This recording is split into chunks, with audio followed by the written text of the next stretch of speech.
Hi friends, வணக்கம். நான் உங்கள் அக்ரி பாண்டியன் பேசுறேன். நம்ம கேப்டன் புரட்சி கலைஞர் விஜயகாந்த் அவர்கள் நடிப்பில் வெளிவந்த கேப்டன் பிரபாகரன் திரைப்படம் நம்ம கேப்டன் புரட்சி கலைஞர் விஜயகாந்த் அவர்களோட பிறந்த நாள்ல படத்தை ரீ-ரிலீஸ் பண்றாங்க அப்படின்னு ஒரு அதிகாரப்பூர்வமான அறிவிப்பு ஒன்று வெளியிட்டு இந்த கேப்டன் பிரபாகரன் திரைப்படத்தோட ரீ-ரிலீஸ்ல பாத்தீங்கன்னா ஒரு சில அந்த படத்தோட மலரும் நினைவுகளை நம்ம பார்ப்போம்.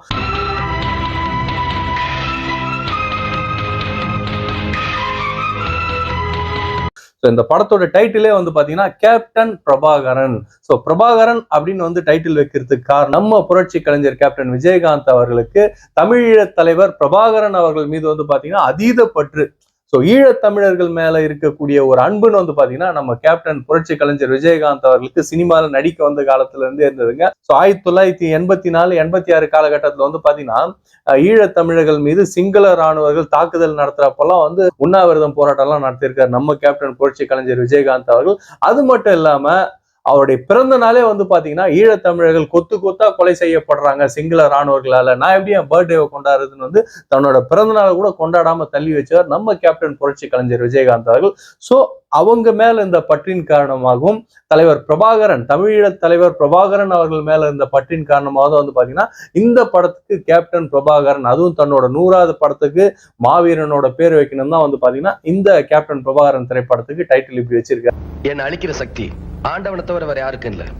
1991 ஏப்ரல் 14 வெளிவந்த இந்த கேப்டன் பிரபாகரன் திரைப்படம் ஒரு மிகப்பெரிய பிளாக் பஸ்டர் மூவிங்க. இந்த மாதிரி ஒரு ஹிட் யாருமே கொடுக்கலன்னு சொல்லலாம். அதுவும் இல்லாம இது புரட்சி கலைஞர் விஜயகாந்த் அவர்களோட 100வது திரைப்படம். 100வது திரைப்படம் ஒருத்தருக்கு பிளாக் பஸ்டரா அமையுதுன்றது சாதாரணமான விஷயம் இல்ல. அந்த பாக்கியம் பாத்தீங்கன்னா நம்ம கேப்டன் அவர்களுக்கு அமைஞ்சிருக்கு. கேப்டன் பிரபாகரன் திரைப்படத்தோட வெற்றிக்கு மிக முக்கியமான காரணம் என்ன அப்படின்னு நம்ம முதல் பார்த்தோம்னா நம்ம கேப்டன் புரட்சி கலைஞர் விஜயகாந்த் அவர்கள் தான் இந்த படத்தோட வெற்றிக்கு மிக முக்கியமான காரணங்க. அதாவது இந்த படத்தை தோல்ல தூக்கி சுமந்தவர் யாருன்னு பாத்தீங்கன்னா நம்ம கேப்டன் தாங்க. சோ படத்துல இவர் பேசக்கூடிய வசனங்கள் தான் பாத்தீங்கன்னா படத்துக்கு மிகப்பெரிய பிளஸ் பாயிண்டா அமைஞ்சது அப்படின்னு நம்ம சொல்லலாம். மக்களால் உருவாக்கப்பட்டதா அரசாங்கம், மக்களுக்காகத்தான் அரசாங்கம். ஸோ கிட்டத்தட்ட கிளைமேக்ஸ் காட்சியில் பாத்தீங்கன்னா கோர்ட்ல 8.5 நிமிஷம் விடாம டைலாக் பேசியிருப்பாரு. ஸோ இந்த டைலாக்ஸ் எல்லாம் பாத்தீங்கன்னா ரொம்பவும் படத்துக்கு ஒரு மிகப்பெரிய பலமா இருந்தது. அதே போல கலெக்டர் ஆபீஸ்ல பண்ணக்கூடிய வாக்குவாதங்கள், அவர் பேசக்கூடிய வசனங்கள், ஸோ இந்த மாதிரி டைலாக் சீன்ஸ் எல்லாம் பாத்தீங்கன்னா படத்துக்கு ஒரு மிகப்பெரிய பலமா அமைஞ்சதுன்னே சொல்லலாம். வீதியில விளக்கறியதை பத்தி கவலைப்படுற நீங்க ஏழைங்க வயிறு பத்தி கவலைப்படாம இருக்கிற தப்பு இல்லையா சார்? நிறைய பேர் நம்ம கேப்டனை கடைசி காலத்துல குடிச்சுதான் அவருக்கு வாய்ஸ் போயிடுச்சு, அவர் தொண்டை போனதுக்கு காரணமே ஓவரா ட்ரிங்க்ஸ் பண்ணாரு, வளர்றாரு போதில அப்படின்னு சொன்னாங்க. அதெல்லாம் கிடையாதுங்க. தமிழ் சினிமாவில் அதிகமான வசனங்கள் பேசக்கூடிய மிக முக்கியமான நடிகர்கள்ல ஒருவர்னு பாத்தீங்கன்னா நம்ம கேப்டன் புரட்சி கலைஞர் விஜயகாந்த் அவர்கள் தான். அதுவும் ஹீரோஸ்ல. ஸோ ஒரு டைலாக் பேசுறதுக்கே நம்ம பல டேக் வாங்குவாங்க சினிமாவில். அவரு கிட்டத்தட்ட 8.5 நிமிஷம் டைலாக் பேசக்கூடிய ஒரு நடிகர். அவர் எத்தனை பக்கம் டைலாக் வாசிச்சிருப்பாரு, அது எத்தனை ரீடேக் வாங்கியிருப்பாரு. ஸோ அந்த மாதிரி பேசி பேசி பேசி தான் அவரோட குரல் வழியே பாதிப்பாயிருக்கு அப்படின்னு டாக்டர்ஸ் எல்லாம் சொன்னாங்க. இதுதான் உண்மை. மற்றபடி குடியினால அவரோட குரல் வலை பாதிப்படையல அப்படின்றதாங்க உண்மை. ரெண்டாவது பாத்தீங்கன்னா படத்தோட சண்டை காட்சி அமைப்புகள்.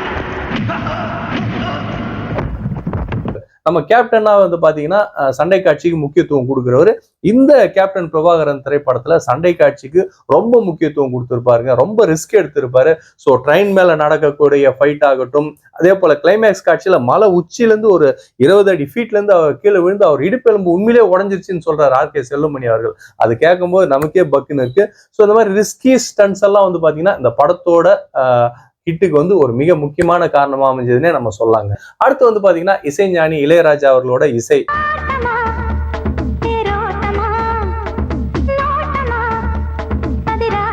அதாவது இதுக்கு முன்னால ஆர்.கே. செல்லுமணி கேப்டன் அவர்கள் கூட்டணியில வெளிவந்த புலன் விசாரணை திரைப்படத்துல கூட பாத்தீங்கன்னா 2 பாட்டு தான் வச்சிருப்பாங்க. இந்த கேப்டன் பிரபாகரன் திரைப்படத்துலயும் பாத்தீங்கன்னா 2 பாட்டு. அதுலயும் பாத்தீங்கன்னா அந்த பாடல்ல நம்ம கேப்டனுக்கு டூயட் பாட்டு எதுவுமே கிடையாதுங்க. ரம்யா கிருஷ்ணன் அவர்கள் தான் அந்த 2 பாட்டையுமே பாடி பண்ணியிருப்பாங்க. ஸோ இந்த பாடல்கள் பாத்தீங்கன்னா 2 பாட்டா இருந்தாலும் பட்டி தொட்டி எல்லாம் பட்டையை கிளப்பிச்சுன்னே சொல்லாங்க. அந்த அளவுக்கு பாடல்கள்லாம் செம்ம ஹிட் ஆச்சுன்னே சொல்லலாம். குறிப்பா ஆட்டமா தேரோட்டமா பாட்டெல்லாம் பாத்தீங்கன்னா ரொம்ப பிரபலமான சாங்ஸா 90s பீரியட்ல வந்துச்சு அப்படின்னு நம்ம சொல்லாங்க. ஸோ ரீ-ரிலீஸ் அப்படின்றது பாத்தீங்கன்னா இப்போ ஒரு ட்ரெண்டான விஷயமா போயிட்டு இருக்கு. ஆனா 90s பீரியட்ல பாத்தீங்கன்னா ரீ-ரிலீஸ் அப்படின்றது ஒரு ட்ரெண்டான விஷயமே கிடையாதுங்க. நிறைய திரைப்படங்கள் பாத்தீங்கன்னா ரிலீஸ் ஆனதுக்கு அப்புறம் தொடர்ந்து தியேட்டர்ல மறுபடியும் ரிலீஸ் பண்ணிட்டே இருப்பாங்க.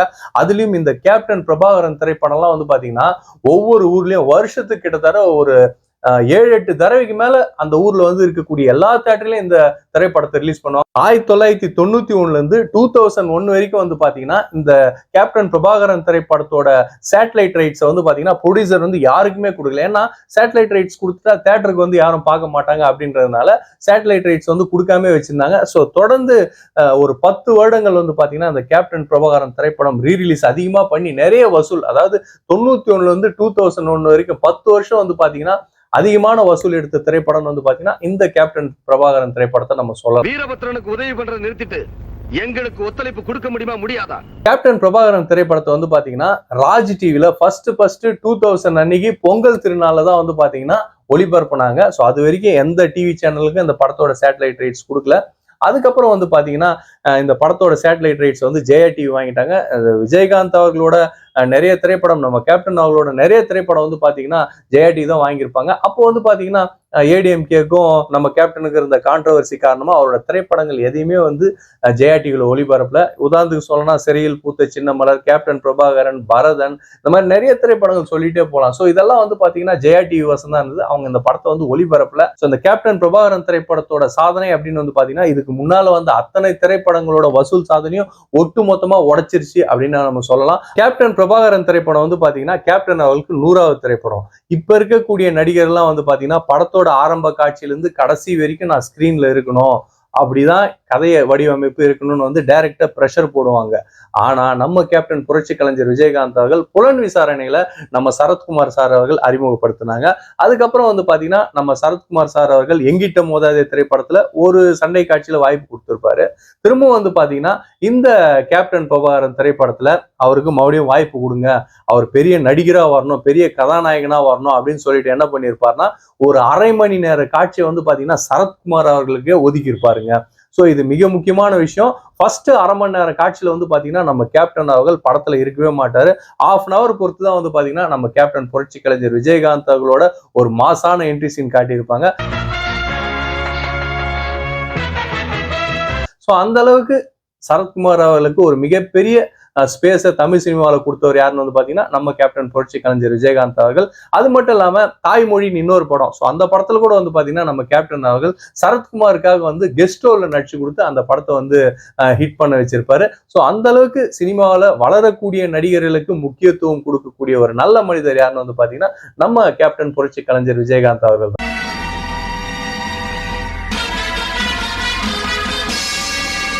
அந்த கேப்டன் பிரபாகரன் திரைப்படத்தோட இன்னொரு ஹைலைட்டான விஷயம் என்னன்னு வந்து பாத்தீங்கன்னா நம்ம ஆர்கே செல்வமணி அவர்கள் எப்பவுமே ஒரு உண்மையா இருக்கக்கூடிய ஒரு சம்பவத்தை தான் பேஸ் பண்ணி இருப்பாரு. புலன் விசாரணை திரைப்படத்துல வந்து பாத்தீங்கன்னா ஆட்டோ சங்கர் அவரை பத்தின ஒரு கதையை எடுத்தாரு. ஸோ இந்த கேப்டன் பிரபாகரன் திரைப்படத்திலயும் வந்து பாத்தீங்கன்னா சந்தன மரம் வெட்டி அதை கடத்துற ஒரு நபரோட ஸ்டோரியை வந்து பண்ணணுன்றதுக்காக தான் இந்த கேப்டன் பிரபாகரன் திரைப்படத்தை வந்து பண்ணியிருப்பார் ஆர்கே செல்வமணி அவர்கள். ஸோ பேஸ்டா அந்த ட்ரூ ஸ்டோரியை பேஸ் பண்ணி ஒரு கதையை எடுக்கக்கூடிய ஒரு நல்ல இயக்குனர் யாருன்னு வந்து பாத்தீங்கன்னா ஆர்கே செல்வமணி அவர்கள். ஸோ இந்த கேப்டன் பிரபாகரன் திரைப்படமும் அதே வழியில வந்ததுனால ஒரு மிகப்பெரிய பிளாக் பஸ்டர் திரைப்படமா அமைஞ்சதுன்னே சொல்லலாம் இந்த கேப்டன் பிரபாகரன் திரைப்படம். தண்டிக்க தயங்க கூடாதுங்கிற உணர்வை ஒவ்வொரு குடிமகனுக்கும் ஏற்படுத்தணுங்கிற எண்ணத்துலதான் நான் அடிச்சேன்.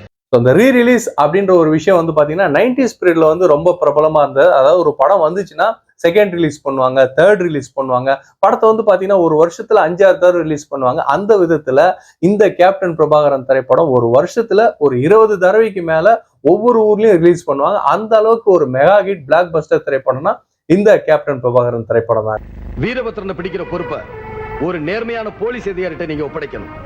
இந்த சமீபத்துல வந்து பாத்தீங்கன்னா திரும்பவும் எல்லா பழைய படத்தெல்லாம் ரீரிலீஸ் பண்றதுக்கு காரணம் என்னன்னா கொரோனாக்கு அப்புறம் புது படங்களோட வரவு வந்து குறைய ஆரம்பிச்சிச்சு. ஸோ தியேட்டர்ல வந்து படத்தை ஓட்டுறதுக்கு வேற திரைப்படங்கள் இல்லாதனால பழைய ஹிட்டான திரைப்படங்களை வந்து ரீரிலீஸ் பண்றாங்க. ஸோ அந்த மாதிரி வந்ததுதான் வந்து பாத்தீங்கன்னா கில்லி படம் ரிலீஸ் பண்ணாங்க. இன்னும் நிறைய திரைப்படங்கள் ரீரிலீஸ் பண்ணாங்க. சமீபத்துல கூட வந்து பாத்தீங்கன்னா இப்போ ஒரு 1 வீக் முன்னால சூப்பர் ஸ்டார் ரஜினிகாந்த் அவர்கள் நடிப்பில் வெளிவந்த பாட்ஷா திரைப்படத்தை வந்து திடீர்னு ரீரிலீஸ் பண்ணாங்க. ஸோ இது எல்லாமே வந்து பாத்தீங்கன்னா இப்போ இது ஒரு ட்ரெண்ட் ஆயிட்டு வருது. அந்த மாதிரி நேரத்துல இந்த கேப்டன் பிரபாகரன் திரைப்படம் ரீரிலீஸ் பண்றது கேப்டன் ரசிகர்களுக்கும் சரி பொதுவான சினிமா ரசிகர்களுக்கும் ஒரு மிகப்பெரிய இன்ப அதிர்ச்சியா தான் இருக்கு. அவங்க அப்பா மந்திரியா இருக்காரா, மாடு ஓட்டிக்கிட்டு இருக்காருன்னு சொல்லணும் அவசியம் இல்ல. ஸோ இந்த திரைப்படம் ஒரு மிகப்பெரிய வெற்றி அடையணும், ரீரிலீஸ்லயும் ஒரு மிகப்பெரிய சாதனை புரியணும் அப்படின்னு நம்ம எல்லாரும் வந்து விஷ் பண்ணுவோம்.